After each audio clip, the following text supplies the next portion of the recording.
So for our audience, I just want to introduce our two speakers today. Ilja Boor is the co-head of the Teaching and Learning Centre at the Faculty of Science at the University of Amsterdam. So welcome, Ilja.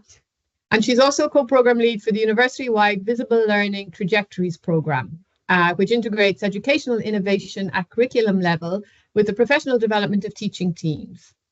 And she has co-developed the Transition Makers Toolbox that we're going to be hearing about today, a practical resource to support effective learning in higher education based on inner development goals framework. And she's co-authored the Meaningful Assessment in Interdisciplinary Education. And together with Linda de Grief at the Institute for Interdisciplinary Studies, she received a Cornelius Leadership Grant for the Empowered Minds Project, which aims to embed effective learning across the University of Amsterdam's educational programs. So welcome, Ilja. Thank you. And thank you for being here today. Our second speaker is Jasper Schegget. Sorry, Jasper.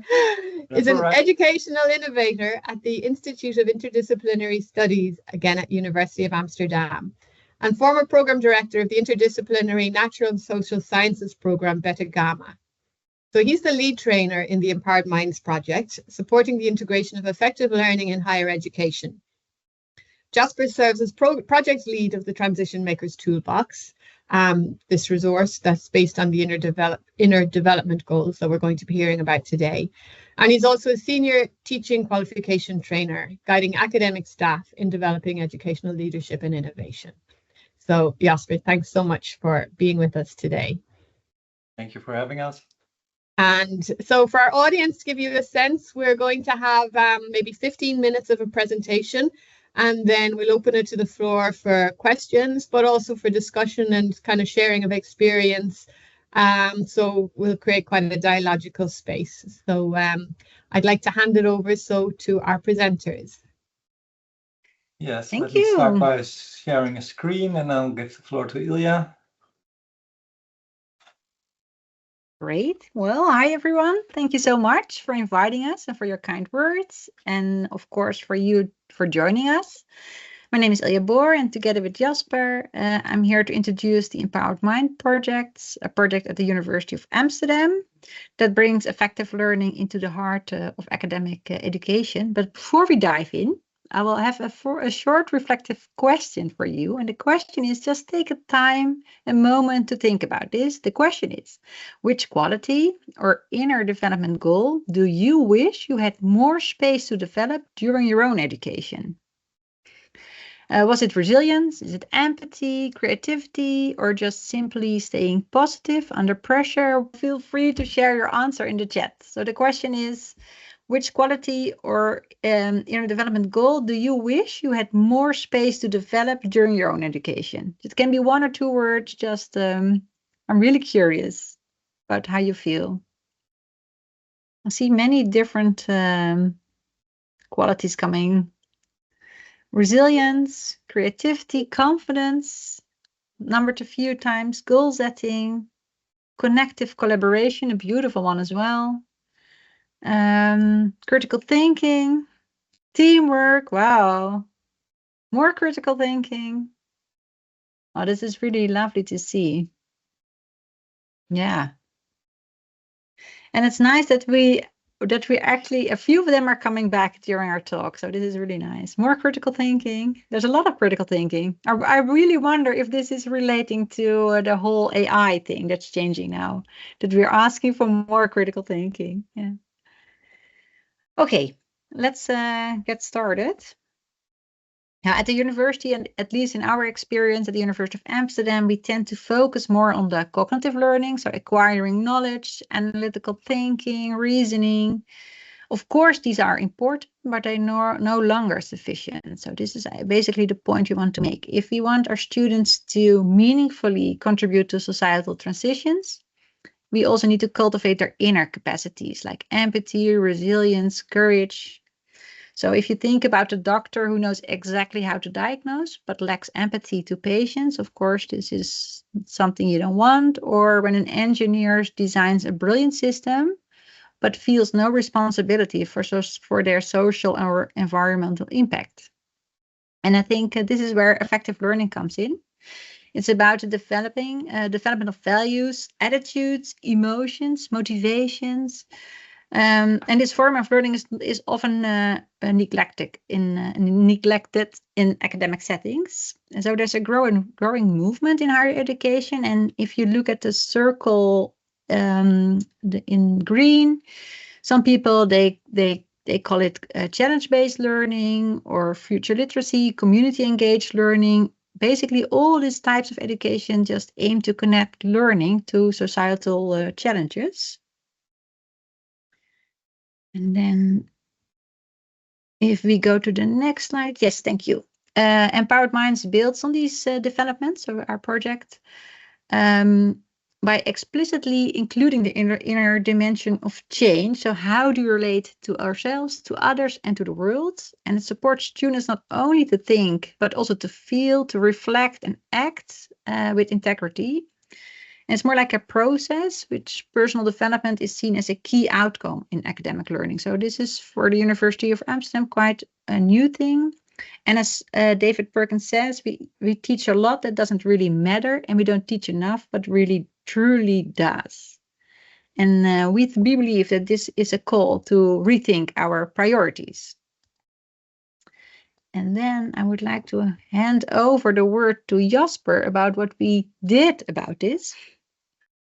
Yeah, so actually Ilja started this project together with someone from the EWU, and EWU stands for the collaboration between Eindhoven, Wageningen, Utrecht, so 3 other universities. And they were working both on these topics. So how can we achieve societal change with students? What kind of education do we need? But also what kind of skills and attitudes do our students need? And often they work on sustainable development in these projects. Can be very different projects, but there is like a set of skills and attitudes we thought students need there. And after thinking about it ourselves in different teams, we had a nice long list of skills, and then we discovered the IDG framework. And so you see that on the left. For people who don't know the framework, it's developed by the Schegget NGO from Sweden, and they thought we need these kinds of skills exactly to achieve these sustainable development goals. At the time, we decided we're not going to build our own network of framework, but we're going to incorporate this existing framework in our education. And the way it's organized, you see 5 categories. So being, thinking, relating, collaborating, and acting. And within these categories, you see these inner development goals like creativity, humility, a lot of critical thinking in the pink thinking or cognitive skills category. But from this was not made especially for education. So what we did or tried to do is find teachers across the Netherlands, in our own institution, but also outside, that already worked on these kinds of skills with students and asked them what they did in their education. And we try to build tools from that experience. So we co-created tools that address courage or sense-making or self-awareness.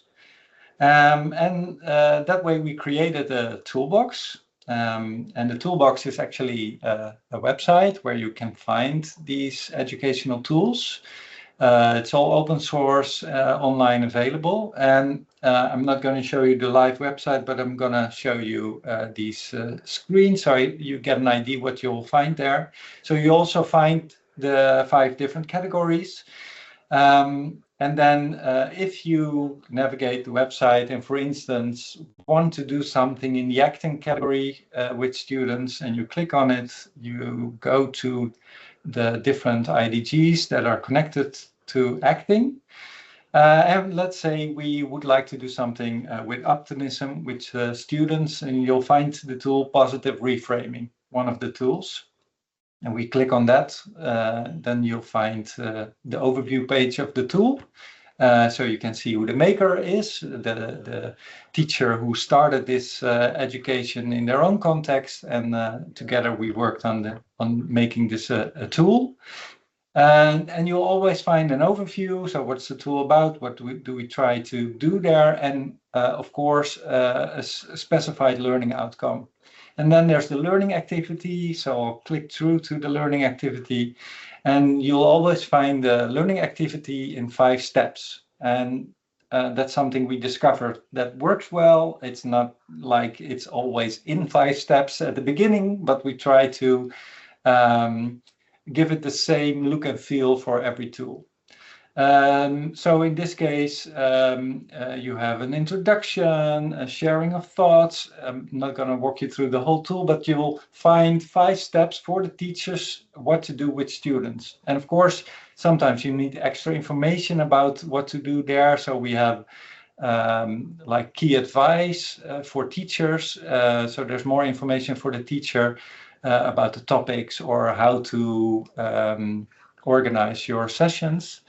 And then, so this is the activity, and then we also have a form of assessment. So if you go back to the overview page and click on assessment, then you always find what kind of assessment are we talking about? Is it assessment as learning? Is it assessment for learning, etc.? Or and also what kind of assessment? So is it self-assessment? Is it peer assessment? Does the teacher assess the students?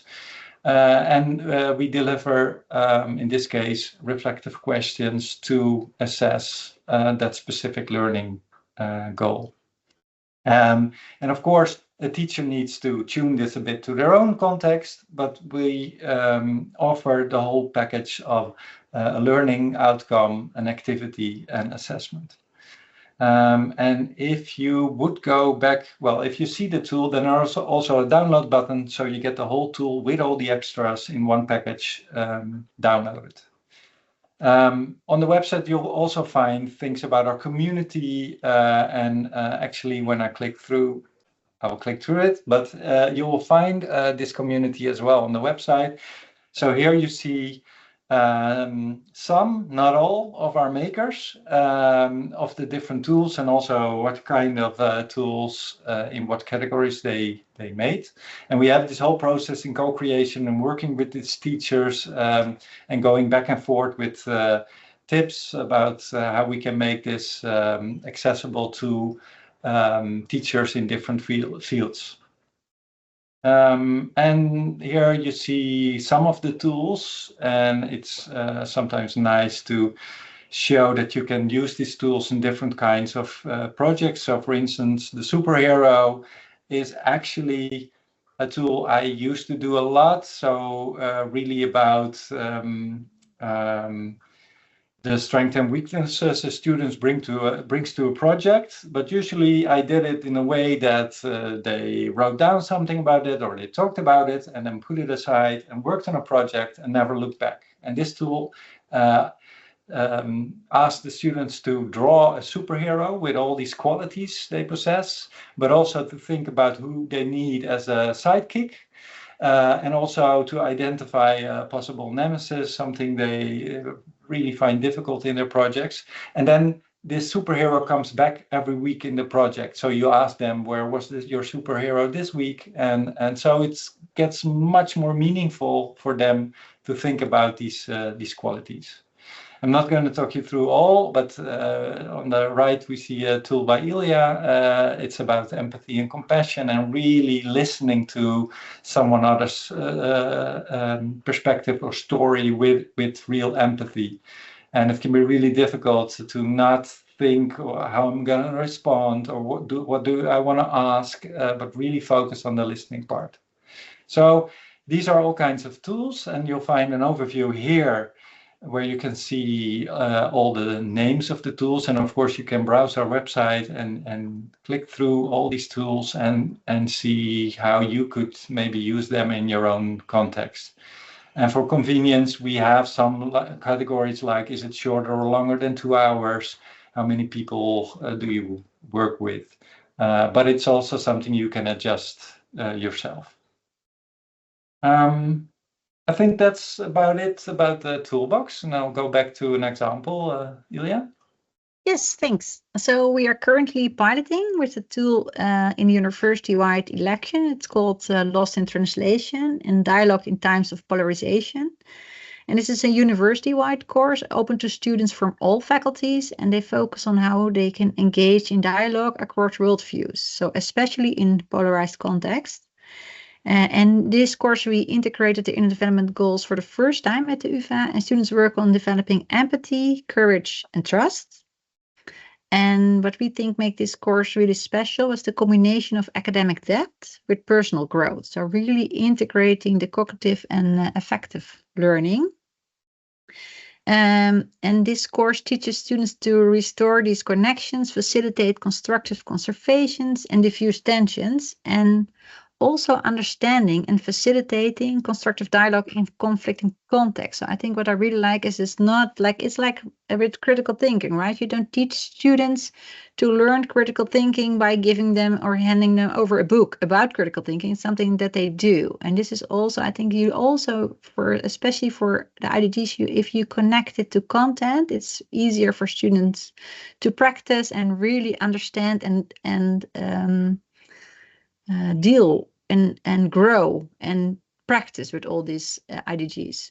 I would like to tell you more about the Empowered Minds project, because we started this at the university to make it a university-wide thing. And so our experience so far was that we were really pleased with all the teachers that use the toolbox, but what we also missing that we wanted to develop more than a single course or co-creating an educational tool, because we think that if we really want to truly effective learning to take root in academic education, we need to go beyond these one-off experiences. So we need to design learning trajectories, and this is what we're going to do in 14 different programs to create structured pathways that allow students to gradually build these inner capacities or inner development goals over time. So not just one tool in year one, but something they do on a systematic base. And it also means embedding effective learning across multiple years of a program.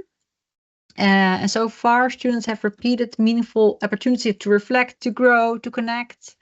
Of course, always in close interplay with cognitive learning. So this is where we aim at. And then what we also do is on the next slide is that we're going to support educators through special interest groups, through teacher boot camps. There's going to be a book about how to integrate effective learning and also to understand the impact of effective learning. And actually, even if students are really growing in their effective learning skills or attitudes, we're going to do conduct some research, and we use both surveys and focus groups, and we're going to evaluate the development of how students grow over time, and including a follow-up after 10 weeks. So we also piloted this already with the elective we just presented.